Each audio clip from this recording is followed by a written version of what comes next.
Well, welcome back. And this is, of course, the Sandton Convention Centre, which is the hub, the venue for the 15th BRICS Summit, which is being held here in Johannesburg. Well, we did promise that we were going to take a bit of a deeper dive into some of the issues that have been discussed and some that are still going to be extrapolated here at the BRICS Summit. And I'm joined now by SABC researcher Veli Mthiyane. Veli, thanks so much for coming through. So, you know, a lot has been discussed already. A lot of talks have been had about some of the key issues that face all of us as emerging nations. And just taking a look at some of it, of course, that is top of mind for South Africans would be the energy crisis that we are currently faced with. So what has come out of BRICS and the discussion at the summit so far? Well, good morning to you, Sakina, and good morning to the viewers. I think there's been very much heavy discussions that the BRICS nations have discussed in terms of the energy security and the energy concerns. And in terms of South Africa, the issue that we are facing is the issue of energy security, that the country is not providing sufficient electricity as per the demand.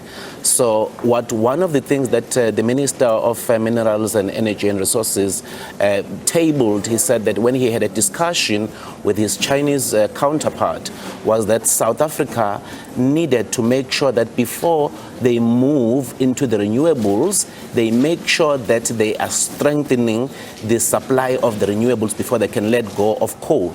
It is indeed a discussion that South Africa is the 14th largest emitter of the greenhouse gas emissions, but still South Africa needed to capitalize on what they have. A case in point is the issue of Brazil. Brazil, by very nature, its energy mix is largely clean energy because of the geographical and environmental location and the resources that they have. About 85% of Brazil's energy is from clean energy.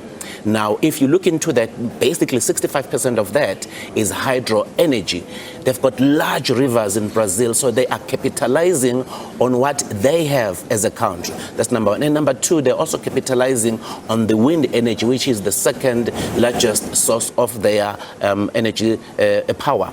But now when it comes into South Africa, the lessons that we need to learn, of which the government has been putting some efforts on it, they have brought some of the Brazilian companies with the expertise to attend this BRICS Summit so that they can share that knowledge and skills with South Africa so that we can make sure that our move into the cleaner energy is fast-tracked, because there is a need for South Africa to move away from coal. About 85% of our energy supply is still coming from coal, and it does look like by the 2030 we will still be having coal as the largest supplier of our power source. So what is needed right now, what that South Africa has been learning from BRICS countries, is the skills, number one, to fast track the issue of renewables, and also not to let go of what they have before they could make sure that the renewables will be enough to strengthen South Africa's economy. So with regard to that, of course, is the stability of the grid, which is key. And we know that, you know, at the recent COP meeting, South Africa actually accepted money, and this was of course to help us move towards cleaner energy production in South Africa. But how has that impacted what we have, what we are supposed to do, and of course knowing at this point that we're not going to reach the targets that we set for ourselves as South Africa? In January this year, President Cyril Ramaphosa was addressing some gathering of his party in KZN. One of the things that he put forward was that South Africa cannot move at the speed which is envisaged by the so-called green revolutionaries, that they want South Africa to move fast. He said, number one, South Africa as a country has not been largely contributing so much into an extent that is being said in terms of greenhouse emissions. And then number two is that he said the countries in the West, they are the ones that have contributed so much into the greenhouse greenhouse gas emissions, which now they are advocating that we should let go of the coal, but they have not paid the price. But South Africa has to pay that price. It is good that we pay that price. There is global warming, and we know the effects of the climate change. That money, there's also a debate that the president raised about that money largely comes in the form of loans. And then there are discussions that should not come. There should be a discussions as to how do we balance that money. Should we, in terms of portion, how much of it should be a loan, how much of it should be grants, so that South Africa is not getting heavily indebted while they try to move. And this, in terms of just transition, is not only about letting go of coal, but it's also making sure that we don't get trapped in debt while we're trying to move into cleaner energy. But we should move also at a pace that is suitable for South Africa. Most people will always criticize the Minister of Minerals and Energy, Kgosientsho, and say he's a fossil fuel dinosaur. But the issue is that if we let go of coal now, have we strengthened our capacity for the renewables?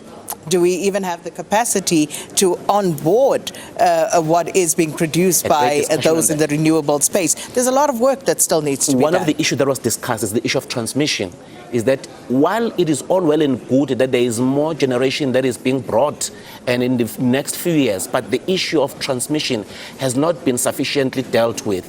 And I'm glad that this was discussed, and I hope that South Africa is going to expedite the issue of transmission so that as the renewables are coming on board and our transmission lines are able to take this and put the energy into the grid. Because as things stand, there are those discussions that our transmission is not up to par in terms of the energy that will be coming into the grid.